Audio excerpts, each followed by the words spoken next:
Clint Eastwood is a name that echoes across Hollywood like a gunshot in a western canyon. For decades, he's been the face of rugged independence, whether staring down criminals in Dirty Harry or galloping across the plains in the outlaw Josie.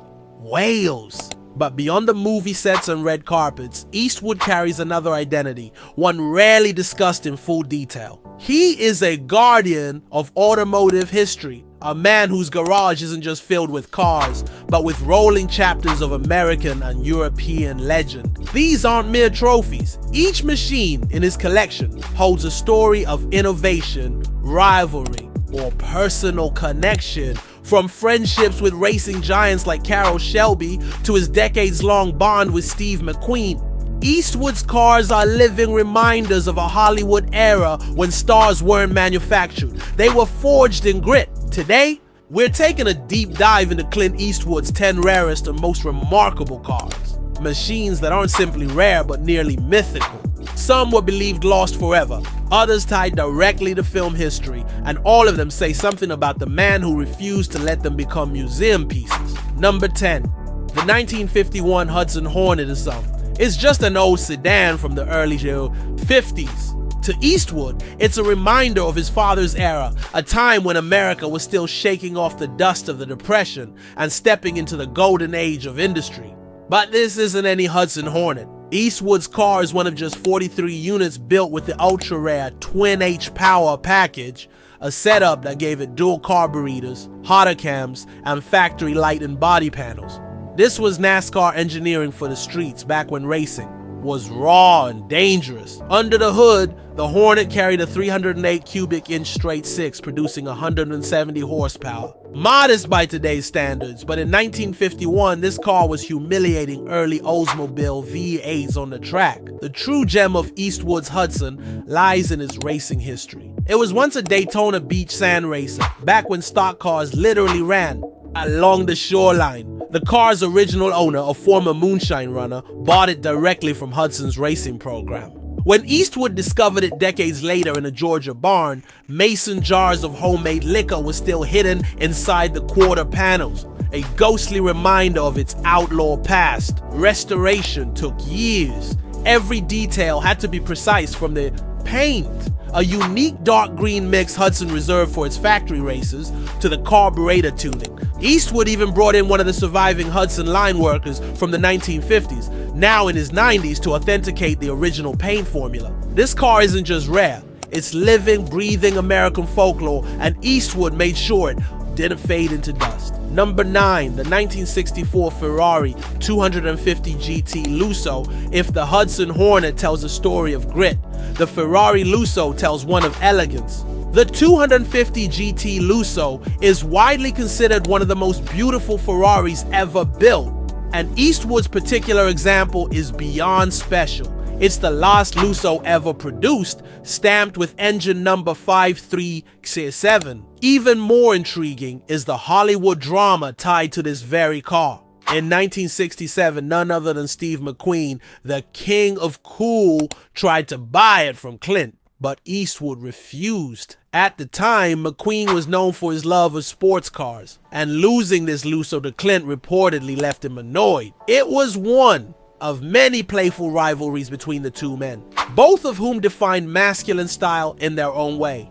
Powered by a 3.0-liter Colombo V12 producing 240 horsepower, the Lusso combined Ferrari's racing heritage with refined street manners. Clint purchased it in 1964 after finishing a fistful of dollars. Legend has it, he picked up the car at the Ferrari factory in Italy and immediately drove it across Europe to Spain, where he was about to begin filming for a few dollars more. To this day, the car carries remnants of that journey. Spanish currency notes from 1964 were discovered tucked beneath the seats during restoration. What makes Eastwood's Lusso breathtaking is its originality. While many were heavily modified over the years, his retains its original toolkit, still wrapped in Ferrari's factory oil paper, and untouched Connolly leather interior. Eastwood often remarked that the car still smells like 1964. For Ferrari enthusiasts, this Lusso is not just rare, it's irreplaceable, a piece of Ferrari's golden age fused with Hollywood legend. Number 8, the 1970 Plymouth Hemi. The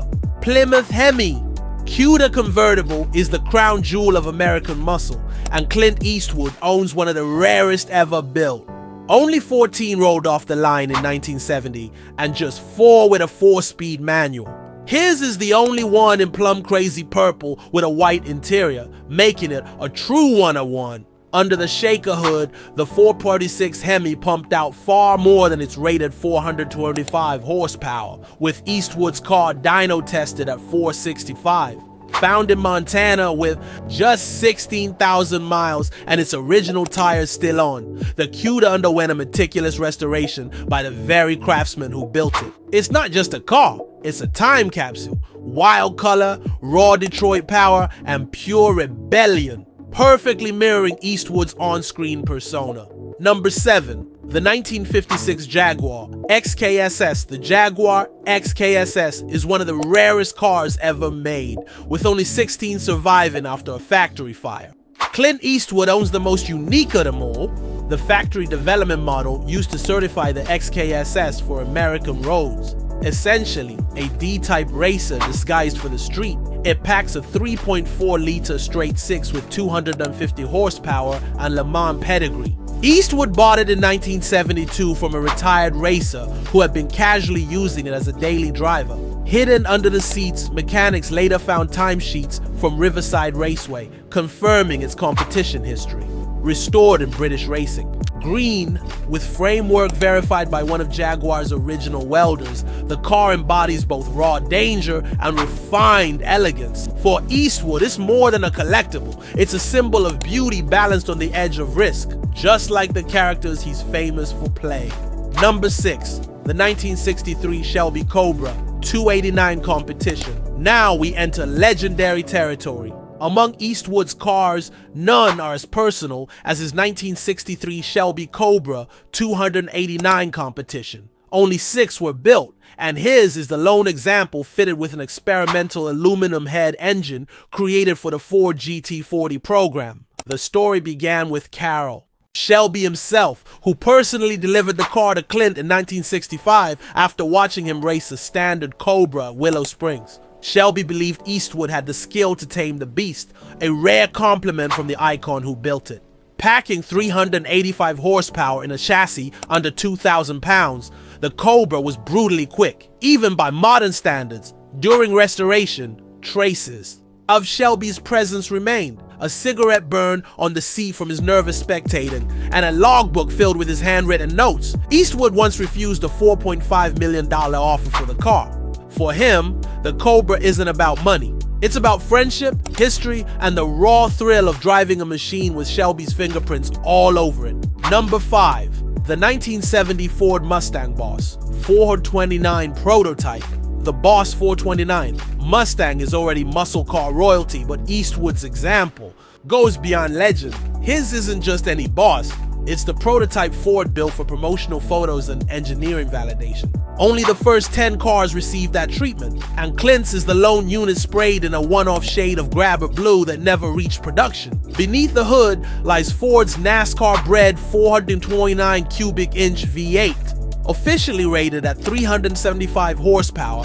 Insiders whispered the truth. This prototype unleashed closer to 450 or 485. With so much torque, the front end had to be reinforced just to contain it. The fit was so extreme, the battery was shoved into the trunk, and the shock towers reshaped around the massive block. Ford's PR team delivered the car to Eastwood in 1969 while he was filming Kelly's Heroes. The thinking was simple. If Dirty Harry drove the baddest Mustang in the world, headlines would follow.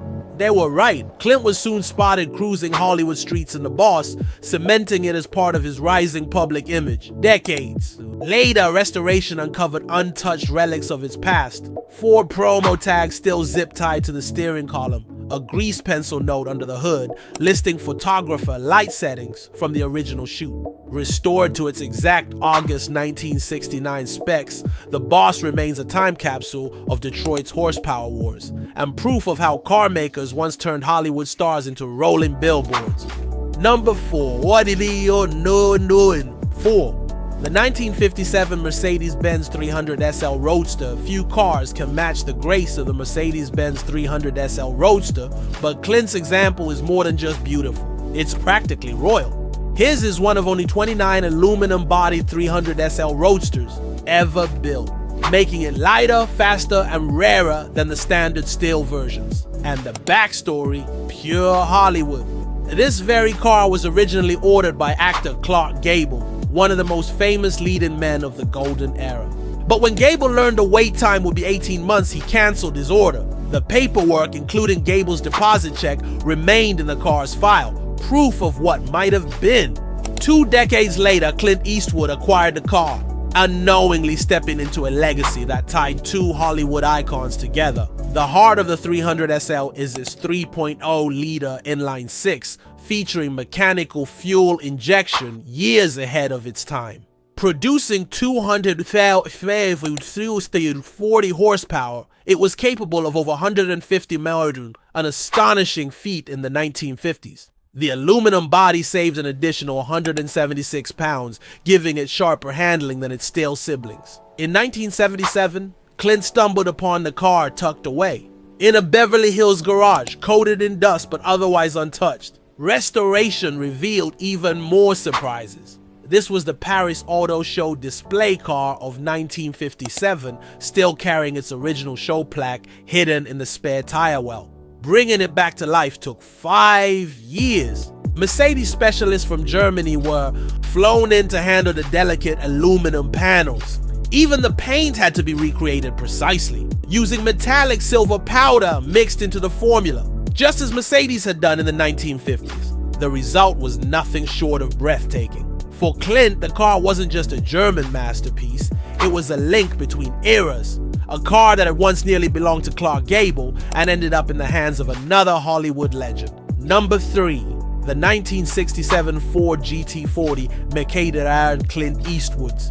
1967 Ford GT40 Mercedes is more than rare, it's a miracle survivor. Only 7 street-legal GT40s were ever built, but his example is the only one with an experimental aluminum chassis bridging the gap between Ford's Le Mans winners and road cars. Powered by a 289 V8 tuned by Carroll Shelby's own mechanic, and weighing just 2,200 pounds, it was faster than most modern sports cars. Its survival story is just as wild. Slated for destruction when Ford ended the GT40 program, a sympathetic engineer hid it in a Michigan barn for 30 years until Clint tracked it down. Restoration revealed Henry Ford II's signature still on the chassis plate, and even original GT40 crew members returned to help bring it back to life. Much like Eastwood himself, this GT40 was never supposed to make it, but it did and became a legend. Number 2. The 1977 Pontiac Trans Am. When most people think of the Pontiac Trans Am, one name comes to mind: Burt Reynolds with his cowboy hat, mustache, and devil-may-care grin. Reynolds immortalized the 1977 Trans Am in Smokey and the Bandit. But here's what many don't know. Clint Eastwood admired this car just as deeply, even though he was never behind the wheel of one in a movie. The Trans Am wasn't just another muscle car, it was a cultural icon. It symbolized rebellion, freedom, and a little mischief, all traits Clint had mastered on screen in his own way.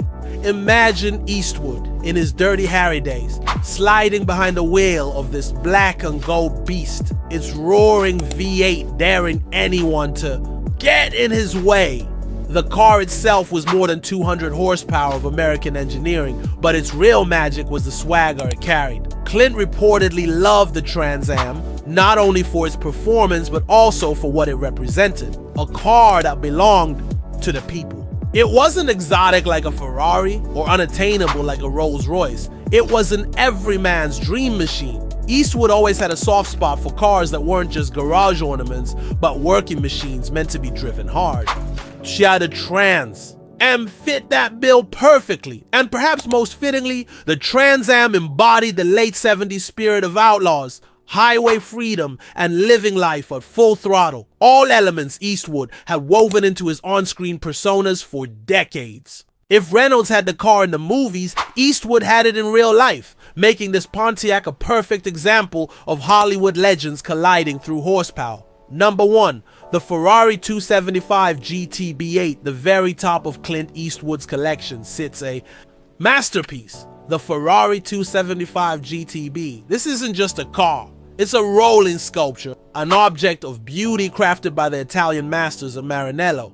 While Eastwood's love affair with American muscle was well known, the Ferrari 275 GTB revealed another side of him, his appreciation for artistry, precision, and the finer things in life.